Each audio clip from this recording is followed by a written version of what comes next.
शीशे में ले जाओगी भाई हम दोबारा ले लेंगे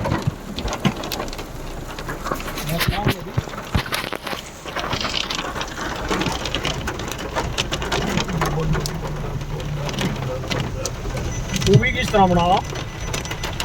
अच्छी लाओ जी हैं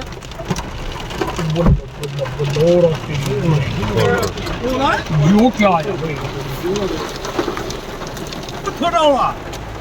देखियो बड़ा लगी बड़ी खेत में ले देखिए तो कितना भाई सारो है सार जने वो सार खत्म कर दिया सार बोल आए खान पर जरूरी हुआ आयो भाई हां बस नहीं खान पर तो नहीं है ना खान पर तो हम ये तो उड़ा खान पर नहीं खाता ये देख वो मजे लिया कहां देखिए बोलो रहा वो तेरी भाई